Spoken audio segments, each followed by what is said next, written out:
महाराज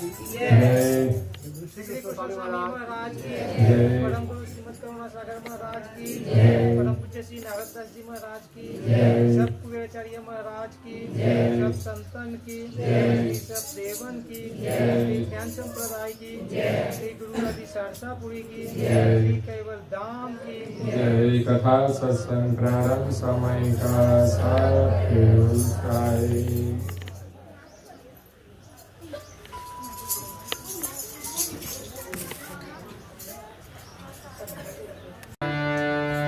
दुर्लभ चरण प्रकमाग्र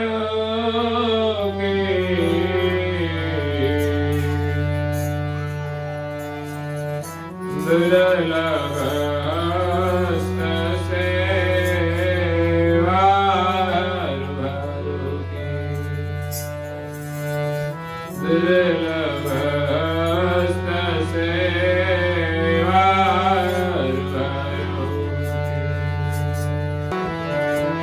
दुर्लभ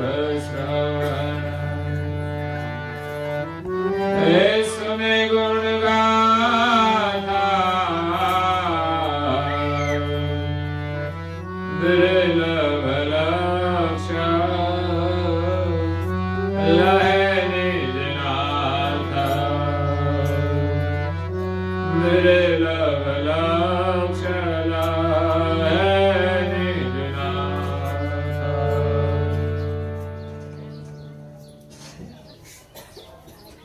प्रिय भक्तजनों, ज्ञान संप्रदायના અધ્યક્ષ સ્થાપક अनंत ब्रह्मांडाधीश विश्व नियंता सकर्ता सर्जनहारना परम विशेष अंश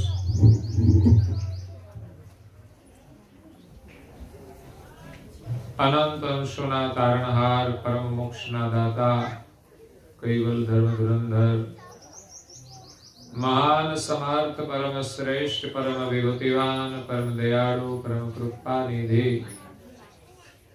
सर्वज्ञ दिव्य परम गुरु श्रीमद करुणा सागर महाराज ना कृपा पात्र द्वितीय आचार्य पूज्यपाद श्री नारायणदास जी महाराज स्वरचित सिद्धांत भावनी ग्रंथ ने विषय मानव जीवन नो महिमा समझावता के छे कि दुर्लभ चरण प्रकम्मा गुरु की दुर्लभ हस्त सेवा हरू भरु की दुर्लभ श्रवण सुने गुण गाथा दुर्लभ लक्ष्य लहे निज नाथा। गई काले आपने कह્યું કે મનુષ્યનું શરીર મળવું બહુ જ દુર્લભ છે। એવું દુર્લભ શરીર આપણને મળ્યું છે એ આપણા સૌનું અહોભાગ્ય છે। સેટિંગ કરો ને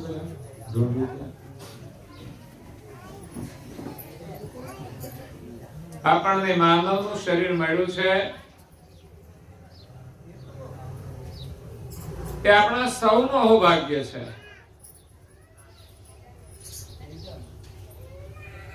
અને એમાં વિશેષ પરમ ગુરુનું શરણ મળ્યું છે એનાથી તો મોટું કોઈ ભાગ્ય જ નથી। अहो हरिजन धन भाग तुम्हारा सो हमेरे तुम पाए हो देदारा।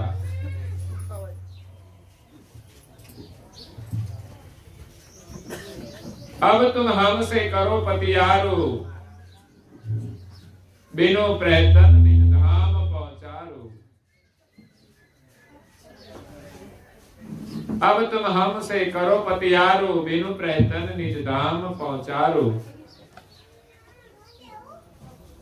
આપણને સૌને દિવ્ય પરમ ગુરુ ધન્યવાદ આપે છે કે મનુષ્ય શરીરની અંદર પરમ ગુરુનું શરણ મળ્યું એનાથી વિશેષ આપણા માટે કંઈ જ નથી। તમે વિચાર કરો કે હેતબાઈ માતાને દિવ્ય પરમ ગુરુ બાલ સ્વરૂપે મળ્યા, પણ ક્યારે જ્યારે એમનું બાળક નાહેર લઈ ગયું ત્યારે બાળકના બદલામાં દિવ્ય પરમ ગુરુ મળ્યા છે.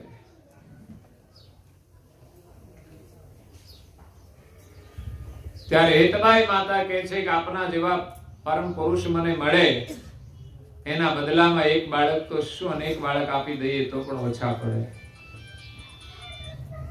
આપણને મળેલું સર્વસ્વ પરમ ગુરુના શરણમાં આપી દઈએ તો પણ આપણે કંઈ જ આપ્યું નથી, અને એના બદલામાં દિવ્ય પરમ ગુરુજી આપણને ગતિ પ્રદાન કરે છે. કાયમને માટે આ માયાના ફંદમાંથી આપણને છુટકારો મળી જાય, એનાથી વધારે આપણા માટે શું હોઈ શકે? સંસારની માયા તો આપણને દુખી કરનારી છે. જો પરમ ગુરુનું શરણ ભૂલી ગયા, એનું સ્મરણ ભૂલી ગયા, તો સમજવાનું આ માયા આપણને સુખ આપશે નહીં. પરમ ગુરુની ભક્તિ કરતા કરતા આ માયાનો સદુપયોગ કરવાનો છે. એટલે માનું જીવન મળ્યું છે આપણને અમૂલ્ય, એમાં પરમ ગુરુનું શરણ મળ્યું. પરમ ગુરુ એમાં જ કહે છે કે હવે તમે માત્ર મારા વચનોમાં વિશ્વાસ રાખો. ટીવી ની અંદર એડવર્ટાઇઝ જોઈએ તો આપણને વિશ્વાસ આવી જાય કે આ સરસ શેમ્પુ આવે છે, આનાથી વાળ આપણા મુલાયમ થઈ જશે. આ વિશ્વાસ લોકો ખરીદી કરતા હોય છે, ટીવીમાં વારંવાર જોવે એકની એક એડવર્ટાઇઝ, એટલે પછી એમ થાય ચાલો એકવાર લઈ તો જોઈએ, પછી આપણે એનો ઉપયોગ કરતા થઈએ છીએ. ગમે એટલા મુલાયમ રાખીશું પણ એક દિવસ તો ખરી જવાના છે. ગમે એવા શેમ્પુ રાખશો તોય ધોળા થવાના, તો થવાના.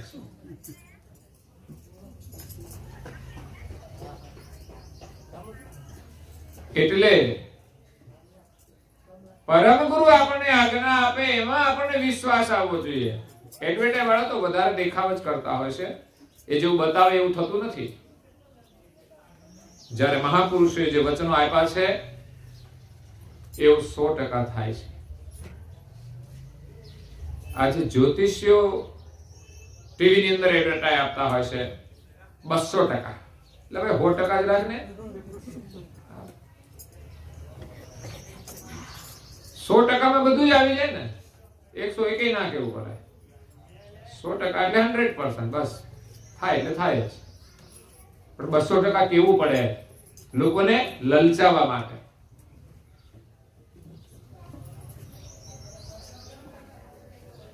એટલે પરમ ગુરુના વચનોમાં આપણે વિશ્વાસ રાખીને એમની આજ્ઞાઓ પાડી. અબ તુમ હમસે કરો પતિયારું, બીનું પ્રયત્ન નિજ ધામ પહોંચારું.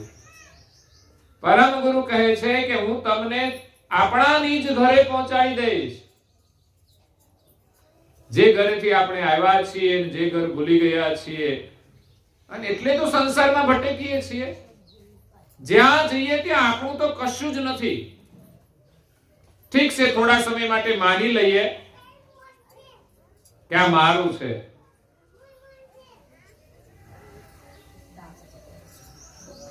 પતિ એમ કે આ પત્ની શું કે હે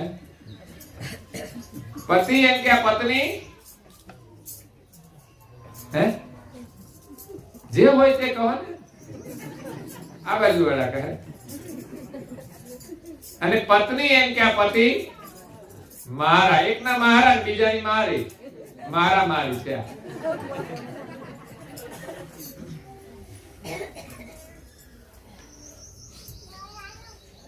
આપણે બધા જ જો પરમ ગુરુના થઈ જઈએ તો ઘરમાં મને નથી લાગતું મારામારી થાય.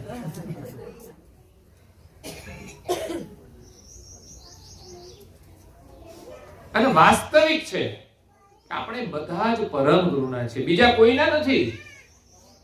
ઠીક છે, જેની સાથે આપણું રિલેશન જે પ્રકારનું હોય એ નિભાવવાનું હોય છે, પણ એમાં લોકો પૂરી રીતે નિભાવતા નથી. પતિ એની ફરજ નથી નિભાવી શકતા, પત્ની એની ફરજ નથી નિભાવી શકતી. ત્યારે સમસ્યા ઊભી થાય છે.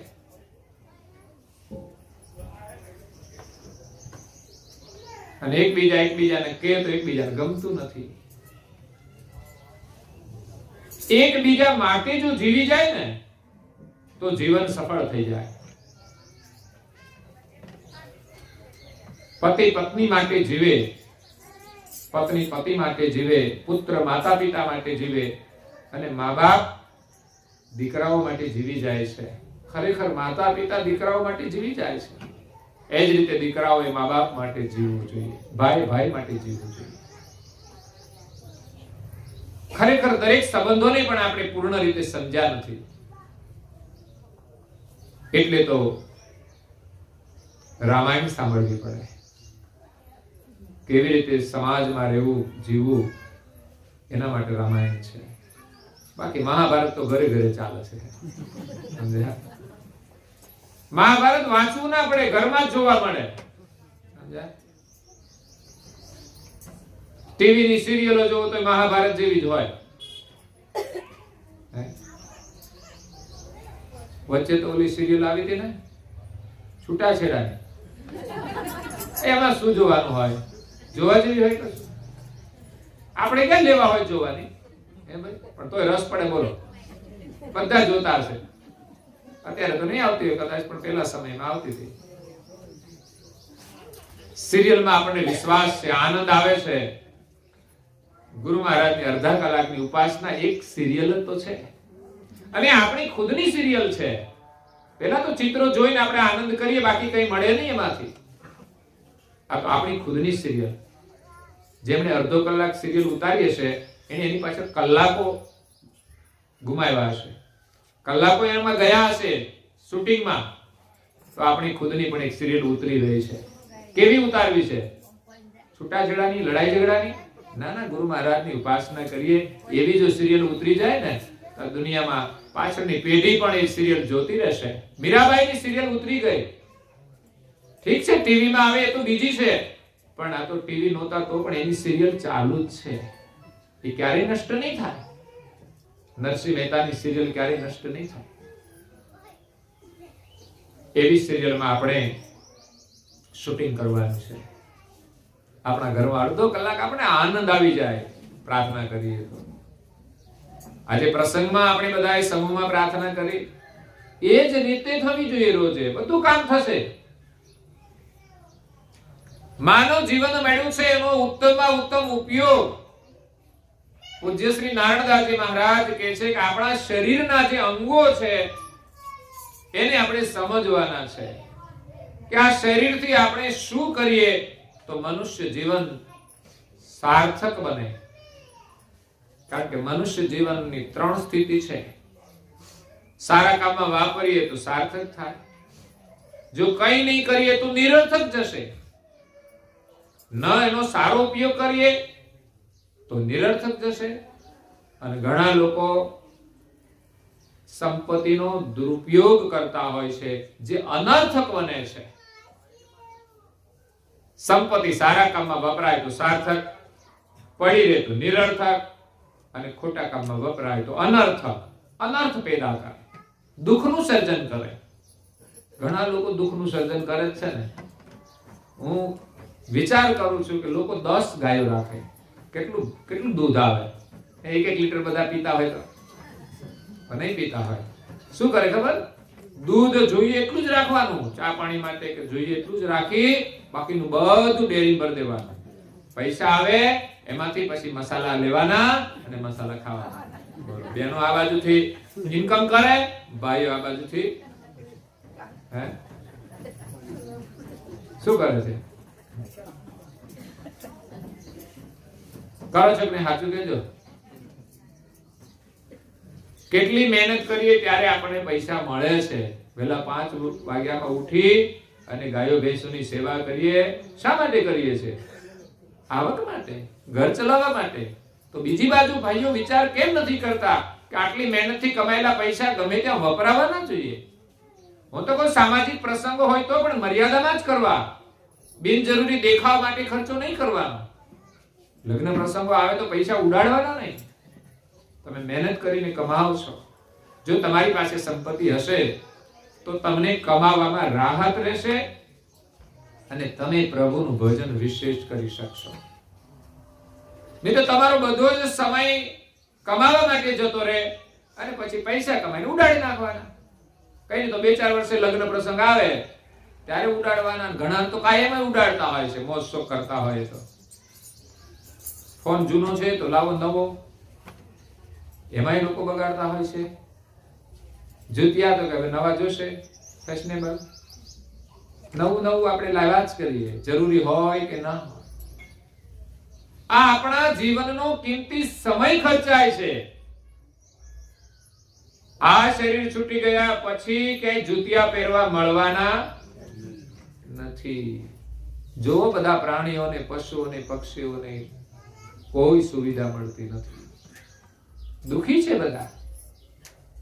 ક્યારેક વળી મળી જાય, ક્યારેક ના પણ મળે. તો આપણને માનવ દેહ મળ્યો છે આપણા કલ્યાણ માટે. આ શરીરમાં આપણે આવ્યા શા માટે આવ્યા છીએ? ક્યાં સુધી રહીશું? અને પોતાની જાતને ઓળખી તો લઈએ. આ માનવ દેહનું મૂલ્ય શું છે? ભગવાને કેટલો અદ્ભુત દેહ બનાવ્યો છે.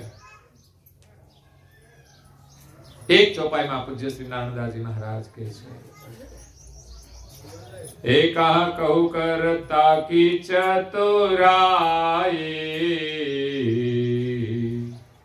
બુંદ બીજ में सारे खलक बनाई, एतने में श्रेष्ठ मनुष्य अवतारा, पति को पहचाने धन्य धन्य सारा. એવા માનવને ધન્યવાદ છે કે મનુષ્ય શરીર દ્વારા જે સર્જનહારની ઓળખ કરી લે અને પરમ ગુરુની કૃપા સિવાય એમની ઓળખ થતી નથી. કર્તાની ચતુરાઈ વિશે શું કહું? કહા કહું કર્તા કી ચતુરાઈ. આ જગતને આપણે જોઈએ તો કર્તાની ચતુરાઈ આપણને દેખાય કે શું ભગવાને અદ્ભુત દુનિયા બનાવી છે. બુંદ બીજ में सारी खलक बनाई. બુંદ અને બીજથી સારી સૃષ્ટિનું નિર્માણ કર્યું છે. અને એમાંય 84 લાખ પ્રકારના શરીરમાં મનુષ્યનું શ્રેષ્ઠ સર્જન કર્યું છે. અને એ મનુષ્ય શરીર દ્વારા જો પરમેશ્વરની પ્રાપ્તિ કરે એવા માનવ શરીરને ધન્ય છે, એવા જીવાત્માને ધન્ય છે. તો આ શરીરનો આપણે સાર્થક ઉપયોગ કરીએ. આપણા જીવનનો સમય વ્યર્થ જવો ના જોઈએ, નિરર્થક ન થવો જોઈએ, નવરા બેસી ના રહેવા જોઈએ. કઈ ને કઈ પ્રવૃત્તિ કરતા રહો. નવરા હો તો સારું પુસ્તક વાંચો, સારા વિચારો અંદર ભરો. વિચારો એ જ આપણી સાચી સંપત્તિ છે. ઉત્તમ વિચારો એ આપણી સાચી મૂડી છે. ઉત્તમ વિચાર હશે તો ઉત્તમ કાર્ય કરીશું. ઉત્તમ વિચાર હશે તો આપણી વાણી પણ ઉત્તમ હશે. અને જેટલા આપણા વિચાર, વાણી અને વર્તન ઉત્તમ હશે એટલું જ આપણું જીવન ઉત્તમ હશે, એટલો જ ઉત્તમ આનંદ મળશે. એટલે મનુષ્ય શરીર મળ્યું છે એને સાર્થક કરવાનું છે. જો નવરા બેસી રહીશું તો નિરર્થક જશે અને ખોટું કરીશું તો અનર્થક થશે. એટલે ભૂલે ચૂકે આ શરીર દ્વારા કોઈ પાપ કરવું જોઈએ નહીં. એ તો ઘણા બેઠા બેઠા મચ્છર મારતા હોય છે, તાળીઓ પાડતા હોય છે. મચ્છર જોવે ને ધડાકો કરી નાખે. હવે તો નવી સિસ્ટમ આવી છે મચ્છર મારવાની, પેલી ફૂલ રેકેટની જાળી. લોકો ફટાકડા ફોડે એને ખબર નથી તમારે ફટાકડા ફૂટી જશે. મચ્છરથી આપણે ચોક્કસ બચવું જોઈએ. ઘણીવાર રાત્રે પારાયણમાં જઈએ તો બહુ મચ્છર, એટલે જીવડા હોય ને, જીવડા ઝીણા ઝીણા ઝીણા બહુ જીવત આવે, એટલે લોકો શું કરે, પેલા તેલવાળા કાગળ લગાવીને ચોંટાડ દે. મેં કીધું ભાઈ એ જીવડા છે ને જીવન મળ્યું છે, એવા તો દૂર લાઈટ રાખો, થોડી આપણને નડતું હોય તો, પણ જાણી જોઈને આપણે નહીં મારવા જોઈએ. કોઈ પણ કર્મ કરીશું એનું ફળ અવશ્ય ભોગવવું પડશે.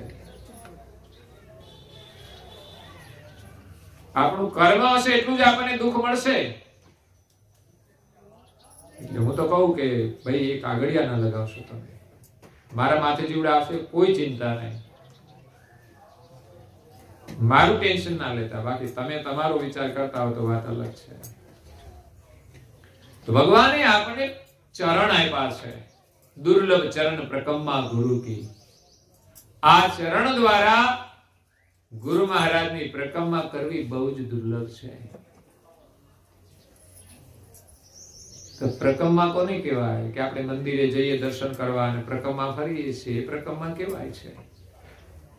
પણ બીજી પ્રકમ્મા છે કે આ શરીર શુભ કાર્ય માટે જેટલા પણ ચાલે બધી જ પ્રકમ્મા છે. અને આ ચૈતન અંશ પ્રભુના સ્મરણ દ્વારા એના નજીક જાય, જેટલા કદમ ચાલે, ત્યાં શરીર ન હોય પણ આપણે ચાલીએ છીએ, એનાથી નજીક જઈએ છીએ, તો એ પણ પ્રકમ્મા છે. પરમ ગુરુનું સ્વરૂપ આપણી સાથે જોડાયેલું છે. આ ચૈતન અંશ જે છે, જેના દ્વારા શરીર ચાલે છે, એની સાથે જે બ્રહ્માંડમાંથી જીવન આવે છે નાસિકા દ્વારા, એ અંશને મળે છે, એ સોહંગ સ્વરૂપ પરમ ગુરુનું છે. અને અંશની વૃત્તિ આ શરીરમાં નીચે રમણ કરે છે. તો નીચેના કેન્દ્રોમાંથી આ અંશની વૃત્તિ ઉપરામ કરી અને પરમ ગુરુનું જે સોહંગ સ્વરૂપ છે એની પ્રકમ્મા કરવાની છે. તો અમર મંત્રનો જપ કરશો તો સોહંગ સ્વરૂપની પ્રકમ્મા થશે. તમે ધ્યાનમાં બેસીને પણ પ્રકમ્મા કરી શકો, બેઠા બેઠા પણ પ્રકમ્મા કરી શકો. પણ અહીંયા તો પ્રગટ શરીરની વાત કરી છે, ત્યારે જ્યારે પણ ગુરુ મહારાજના દર્શન કરવા મંદિરે જઈએ તો અવશ્ય 5 પ્રકમ્મા કરવી જોઈએ. પ્રકમ્માનો શું મહિમા છે એનું વર્ણન પણ નારણદાસજી મહારાજ શ્રીએ કર્યું છે. કદમ 1 કોટી યજ્ઞ ફળ પામશો, જો 84 લક્ષ જન્મ કેરું દુઃખ પામશો. જો આપણી શ્રદ્ધા હોય, વિશ્વાસ હોય, નિષ્ઠા હોય અને પ્રભુનું સ્મરણ કરતા કરતા જો પ્રકમ્મા કરીએ, આપણી સ્મૃતિમાં એક જ વસ્તુ હોવી જોઈએ કે પરમ ગુરુ અહીંયા બિરાજમાન છે, હું એની પ્રકમ્મા કરું છું, ને આપણા અંતરમાં એટલો બધો આનંદ હોય. પણ આપણે મંદિરમાં પ્રકમ્મા કરતા હોય અને ચારે બાજુ જોયા કરતા હોઈએ, કાં તો ફોન આવી જાય તો પાછા ફોનમાં વાતો કરતા કરતા પ્રકમ્મા ચાલુ હોય, એવી પ્રકમ્માથી કલ્યાણ ના થાય. પ્રકમ્મા કરીએ ત્યારે આપણું ચિત્ત એના સ્મરણમાં હોવું જોઈએ. આગળ કોણ જાય છે પ્રકમ્મામાં એનું પણ આપણે ધ્યાન નથી રાખવાનું, આજુબાજુ કોણ ફરે છે એનું ધ્યાન નથી રાખવાનું. સુરતા આપણી પરમ ગુરુના શરણમાં હોવી જોઈએ.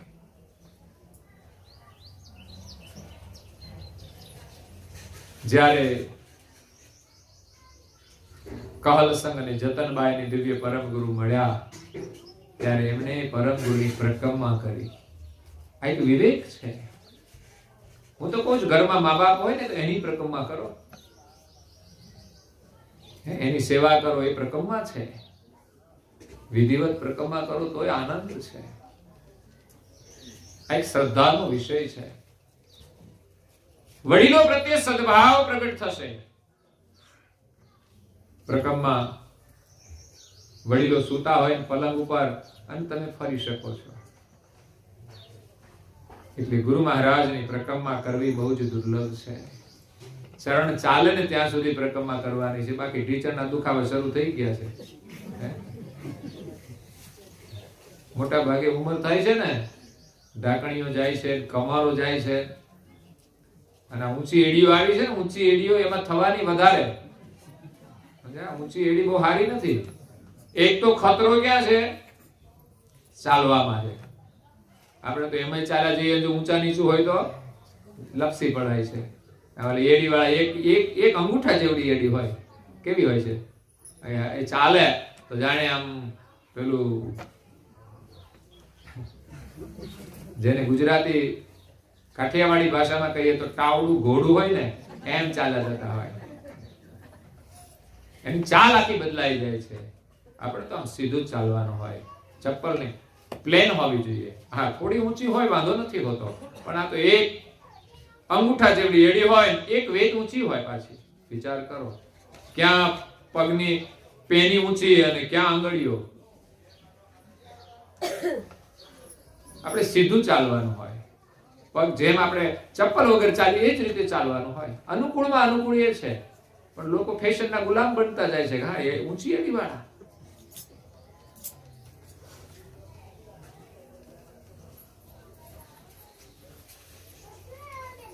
એકવાર એક ભાઈ ચપ્પલની ખરીદી કરવા ગયા, તો બેનના ચપ્પલ લેવાના હતા, અને પેલો ભાઈ મને બતાવા એડી વાળા ભાઈ, પેલો ભાઈ આ બધા મૂકી દે. કેમ કે આ બહુ સરસ છે, એટલે ખાવા તો મારે ને પાછા ઘરે જઈને, એટલે આવા મૂકી જ દે બધા, કે હારા હોય ને એવા, એટલે ઘા ઓછો લાગે. એડી વાળા અણી વાળી એડી હોય એ પડે તો પછી શું થાય?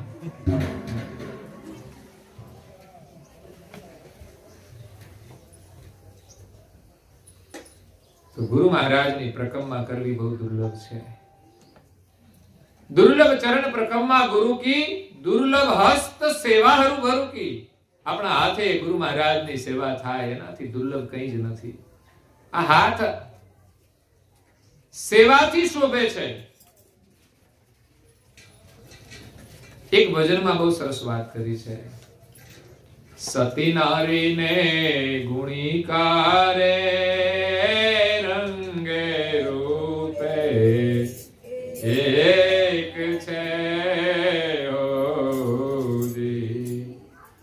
એ સતી નારી એની સેવા થકી ઓળખાય રે, આત્માને ઓળખ્યા વિના રે લખ 84 નહીં રે મટે રે.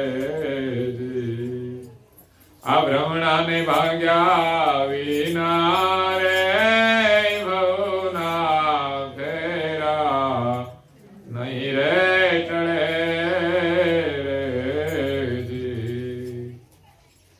આ બધા ભજનો ગાઈએ તો પણ આપણને બોધ મળે છે કે બે સ્ત્રીઓ છે, એક સતી નારી છે ને બીજી ગુણકા છે. બંનેની પરીક્ષા શું? તો કે રૂપે રંગે તો બેવ સુંદર છે. કદાચ ગુણિકા વધારે પણ સુંદર હોય, એનાથી કે એનું મૂલ્ય વધતું નથી. માત્ર શરીરના રંગથી સ્ત્રીનું મૂલ્ય થતું નથી. એના પહેરેલા દાગીનાથી એનું મૂલ્ય થતું નથી. બ્યુટી પાર્લરથી આપણું કોઈ મૂલ્ય વધતું નથી. મૂલ્ય વધે છે તો આપણા હાથથી આપણે સેવા કરીએ ને સેવાના સંસ્કાર હોય ને, એ સ્ત્રીનું ઘરમાં બહુ મૂલ્ય છે. ઘરમાં સાસુ ને સસરાની સેવા કરે તો એની ગેરહાજરીમાં એ કહેશે કે અમારે પુત્ર વધુ તો બહુ સંસ્કારી છે. અને હવે તો સુધરેલા વધારે આવે, સંસ્કારી ઓછા આવે. સુધરેલા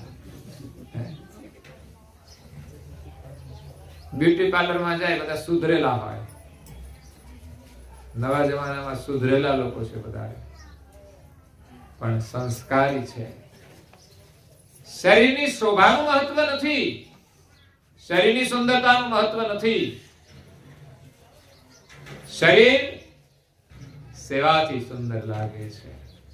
એટલે આપણા હાથે ગુરુ મહારાજની સેવા થાય. એ સેવા હાથ આપણા સંસ્કારમય બને છે.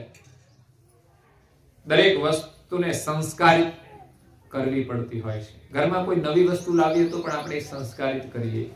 એમાં માનવ દેહ મળ્યો છે, એને પણ આપણે સંસ્કારિત કરવાનો છે. હાથ તો મળ્યા છે, પણ જે હાથ ગુરુ મહારાજની સેવામાં વપરાશે એ જ હાથ જો કોઈ બાળકના માથે પડશે ને આશીર્વાદ મળી જશે. બાકી છે ને આશીર્વાદ મળે નહીં. સેવા કરો જે હાથે, એ હાથ આશીર્વાદ આપી શકે. બાકી કોઈનો હાથ મુકાવો નહીં હો. હા, જોયા વગર કારણ કે હું કામ કરતા હોય એ હાથે મચ્છર માર્યા હોય એ હાથ આપણા ઉપર મૂકે શું થાય?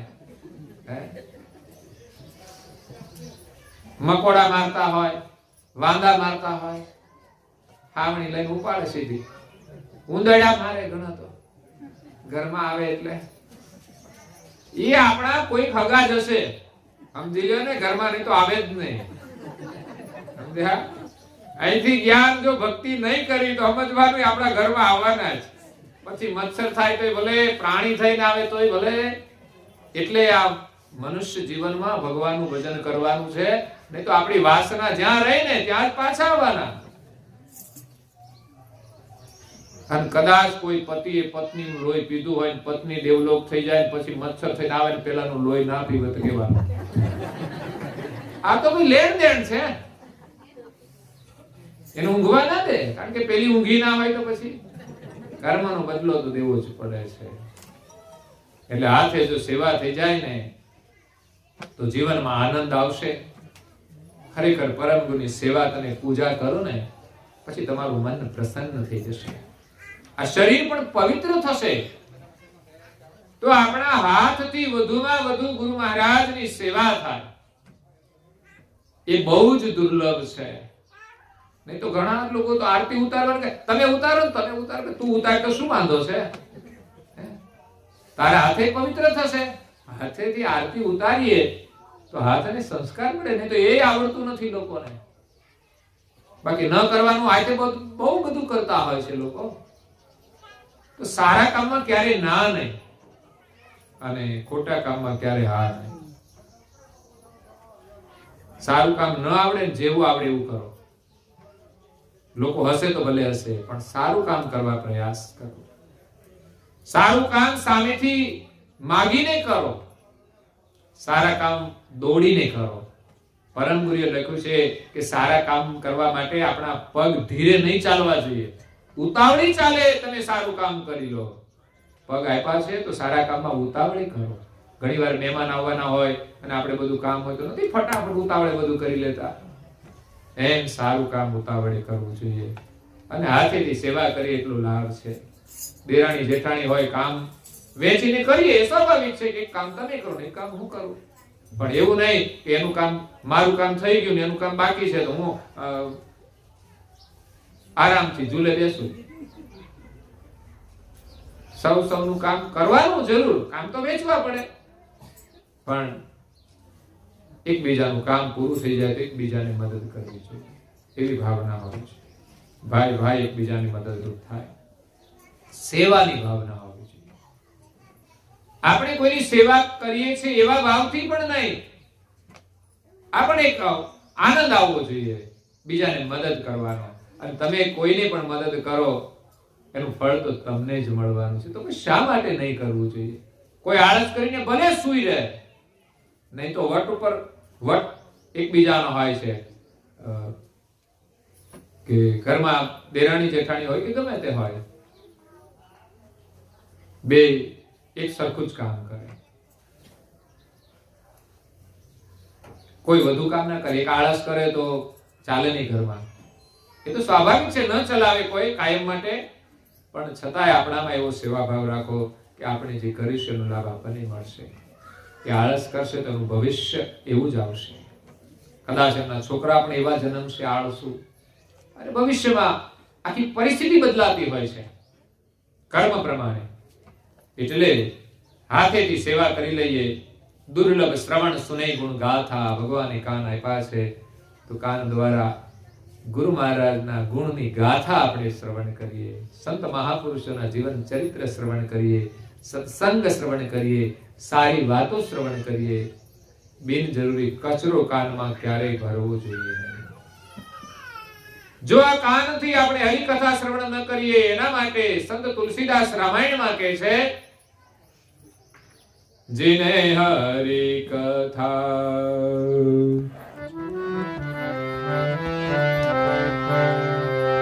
ए सुनी नहीं काना श्रवण रंद्र भवन समाना ए श्रवण રંદ્રયહી ભવન સમાના. જીને હરી કથા સુણી નહીં કાના. મનુષ્ય જીવન મળ્યું, ભગવાને ઉત્તમ શરીર આપ્યું છે. કાન આપણા વ્યવહાર માટે પણ જરૂરી છે, કે જરૂરી વાતો સાંભળવી જોઈએ. કાનમાં ન સંભળાય તો પછી આપણો વ્યવહાર ચાલતો નથી. અને ઉંમર થઈ ગયા પછી ન સંભળાય ને ભગવાનના આશીર્વાદ હો. બહુ મજા નથી બહુ સાંભળવામાં. કથા સાંભળવાની હોય પણ એ જીવનમાં સાંભળી લેવી જોઈએ. પછી કદાચ કાન ચાલ્યા પણ જાય. અને જેને બધી વાતો સાંભળવાની આદત હોય એના માટે તો જલ્દી જાય વધુ સારું છે. નહીં તો ઉપાધિ છે બધી. પુત્ર વધુ કોઈની જોડે બેસીને વાતો કરે ને પછી હસે ને આપણે સામું જોવે સમજી લેવાનું. એવું શંકા ગયા વગર ના રહે કે મારી જ કઈક વાત કરે છે, પણ સાંભળ્યા વગર તો કશું કહેવાય નહીં. જે વાત કરે આપણે કોઈ મતલબ નહીં. જેમ સાંભળતા ના હોય એવી જ રીતે બધી વાતો કચરો કાઢી જ નાખવાનો છે. કોઈ રિએક્શન જ નહીં. કદાચ કોઈ આપણને કહી દે ને, આપણે કાનો કાન સાંભળીએ તો આ કાનથી સાંભળીને આ બાજુ કાઢી જ નાખવાનું. એનું કોઈ રિએક્શન નહીં. રિએક્શન લેવામાં કોઈ ફાયદો જ નથી. અને એમાં આપણી પુત્ર વધુ હોય કે આપણી સાસુમાં હોય, કદાચ બોલ્યા હોય તો જતું જ કરી દો. એમાં આનંદ છે. એટલે કાનેથી જેમણે હરી કથા નથી સાંભળી, સારી વાતો નથી સાંભળી, શ્રવણ રંધ્ર યહી ભવન સમાના. શ્રવણ એટલે કાન, રંધ્ર એટલે દ્વાર, છિદ્ર. શ્રવણ રંધ્ર કાનના જે દ્વાર છે યા તો કાનનું જે છિદ્ર છે. અહી ભવન સમાના. અહી એટલે સાપ અને ભવન એટલે સાપનું જે ઘર છે ને એના સમાન છે. આ કાનની અંદર જો સારા શબ્દ ન જાય તો પછી આ કાન એ કાન નથી પણ સાપને રહેવાનું દર છે. છિદ્ર છે ને તો સાપનું ઘર તો એવું જ હોય છે. પછી તો એની અંદર ઝેરી શબ્દો બધા જતા હોય છે, જે ઝેર પેદા કરે, દ્વેષ પેદા કરે. એવો કચરો નથી ભરવાનો, સત્સંગ શ્રવણ કરવાનો છે. એ બહુ જ દુર્લભ છે. કથા સાંભળવાની એક રુચિ એ પણ એક ભગવાનના આશીર્વાદ છે. નહીં તો વાતો સાંભળવામાં બહુ રસ પડે. તમે જોજો, કોઈ ધીમે ધીમે વાતો કરે ને ત્રીજી વ્યક્તિની નજર એમ જાય ને એટલે આમ એક ધ્યાનથી સાંભળવા પ્રયાસ કરે. આજુબાજુ કોઈને સામે જોવે જ નહીં કે બે શું વાત કરે છે. આવું બહુ જોવા મળતું હોય છે. કોઈ જરૂરી નથી ધીમે સાંભળે, ધીમે વાત કરે ને આપણને ના સંભળાય તો સાંભળવાની કોશિશ કરવી. મને કોઈ ધીમે વાત કરે ને સંભળાય જ નહીં. મને એમ થાય શું વાત કરે, ભગવાન જાણે. વાત કરવી હોય તો ઊંચીથી કરવી જોઈએ. ચોરી શા માટે? આ ધીમી વાત કરે ને એમાં કંઈક તો ચોરી હશે જ મને લાગે છે. ધીમે કરવાનું કારણ શું? બાજુમાં કોઈ સાંભળી ના જાય અને એમાં કઈ ગડબડ તો હશે. મોટા ભાગે હોય ખાનગી વાતો હોય ને એ ધીમે જ થતી હોય. કાં તો કોઈની વાતો કરતા હોય, કોઈ સાંભળી જાય તો પછી બહાર નીકળી જાય. આ તો જે વિશ્વાસ હોય ને એને જ અમુક વાતો તો કહેવાય. એટલે આ કચરામાંથી બહાર નીકળવાનું છે. આપણે જરૂરી વાત હોય એટલી જ કરવી છે. બાકી તો મહાપુરુષો એમ કહે છે કે બિનજરૂરી વાતો કરવામાં તમે મૌન રાખો. અને આ માસ્ક આવ્યું છે ને એટલા માટે જ આવ્યું છે. માસ્ક એમ કહે છે તમારે જ્યારે જમવું હોય ત્યારે માસ્ક ઉતારો. આ કામ કહેવાય જરૂરી. એમ જ્યારે બોલવું હોય ને જરૂરી હોય ત્યારે જ તમે બોલો. એ સિવાય ગાંધી બાપુના વાંદરા પણ એમ કહે છે કે વધારાનું બોલશો નહીં. એ આ માસ્ક આપણને આજે સંદેશ આપે છે. અને હું તો એમ કહું આ માસ્ક કાયમ પહેરાય તો વધારે સારું છે. એનાથી બહુ ફાયદો છે. એક તો બહારની હવા તો પ્રદૂષિત હોય જ છે કાયમને માટે. તમે જો ગાયો ભેંસોની સેવા કરો તો ત્યાં દુર્ગંધ આવે કે ના આવે? તો ત્યાં પણ પહેરી રાખો તો શું ખોટું છે? જો ડોક્ટર ઓપરેશન કરતા હોય ત્યારે પહેરતા હોય. તમે ઓપરેશન તો કરો છો બધું,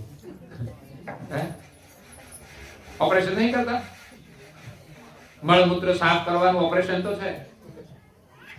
એટલે પહેરવું જ જોઈએ. અને બહારની હવામાં જઈએ તો પણ પ્રદૂષણ તો હોય જ છે. એટલે એ પણ લાભ છે માસ્ક પહેરવાનો. અને બીજો મોટો લાભ એ છે એકબીજા બહુ ના ઓળખાય ને સારું છે. ઓળખીતા હોય ને માસ્ક પહેર્યું હોય તો પણ ઓળખી જઈએ, બાકી અજાણ્યાને આપણે માસ્ક પહેર્યું હોય તો ધ્યાનથી ઓળખી ના શકીએ ફરી મળ્યા હોય તો. અને બહુ જરૂરી છે કે અજાણ્યાને બહુ ઓળખવા જરૂરી નથી. આ જાણીતા ને આપણે ઓળખી જ જવાના, માસ્ક પહેર્યું છે તો પણ. ઘરમાં પતિની પત્ની હોય તો શું પતિ માસ્ક પહેરીને આવે તો ના ઓળખે? એને ના ઓળખે એવું બને? કેટલા વર્ષથી સાથે રહેશે, એ મુંડન કરાવીને આવે ને તો ઓળખી જાય. બોલો.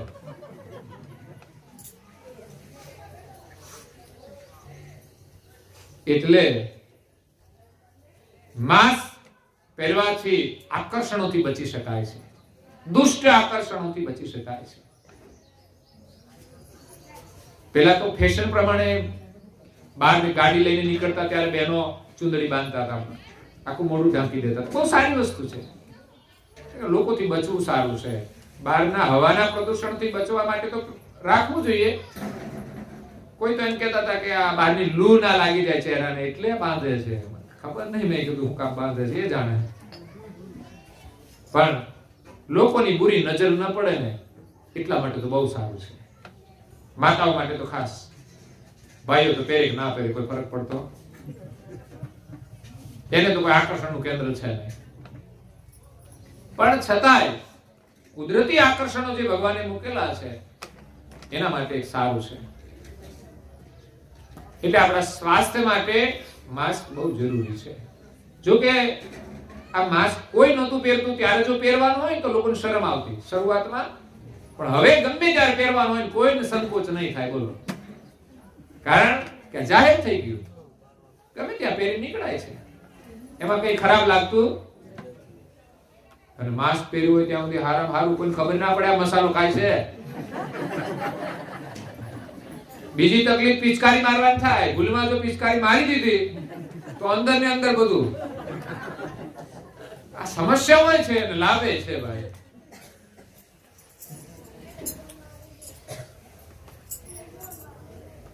એટલે બીડીઓ પીવા વાળાને તકલીફ થતી હોય કદાચ માસ્ક પહેર્યું હોય એટલે. હું તો કોઈ એક બીડી પી ધુમાડો અંદર ને અંદર રાખવો જોઈએ એટલે તમારા આમ સરસ થઈ જાય બધું. જે ધુમાડો તમે પીવો છો બહાર કાઢો છો શું કામ એ મને સમજાતું નથી. એટલો બધો પવિત્ર ધુમાડો છે, તમને આનંદ આપે છે. એક જ શટ મારવાની, એક શટ કહેવાય ને, શું કહેવાય હે, શું કહેવાય? આ બેઠા જ છે થોડા તો. બાકી વ્યસનની ગણતરી કરીએ તો 80% નીકળે. બોલો શું કહેવાનું ભાઈઓમાં? 80% નીકળે. 20% લોકો સલામત છે. આ બાજુ 90% નિર્વ્યસની નીકળે. 10% અહીંયા તો નહીં હોય પણ કદાચ કોઈ ક્ષેત્રમાં કરતા હશે વ્યસન. બહેનો પડી ગયો કદાચ ટેસ્ટ કરતા હોય, ભાઈઓ આ કેવી ખાય છે જોઈએ તો ખરા. ઘણી જગ્યાએ બહેનો ખાય છે, એમાં મજૂરો ખાય છે. ખાસ તો મજૂર લોકો ખાય છે. એને એમ કે આનાથી જ કામ થતું હશે. આ ભ્રાંતિ છે. સંસારમાં આવી તો કેટલી ભ્રાંતિઓમાં આપણે ભટકીએ છીએ. ભ્રમણાને ભાંગ્યા વિના રે ભવના ફેરા નહીં મટે. કેટલી પ્રકારની ભ્રાંતિઓમાં આપણે ભટકીએ છીએ. ગુરુ મહારાજની કૃપાથી આ બધા ભ્રમ દૂર થશે. સત્સંગ મળશે અને સાચી સમજ મળશે ને ત્યારે આ ભ્રમણાઓ દૂર થશે. એટલે આપણા મુખેથી ગુરુ મહારાજના ગુણગાન આપણે કરીએ અને કાનથી સાંભળીએ. શ્રવણ સુને ગુણ ગાથા, દુર્લભ લક્ષ્ય લહે નિજ નાથા.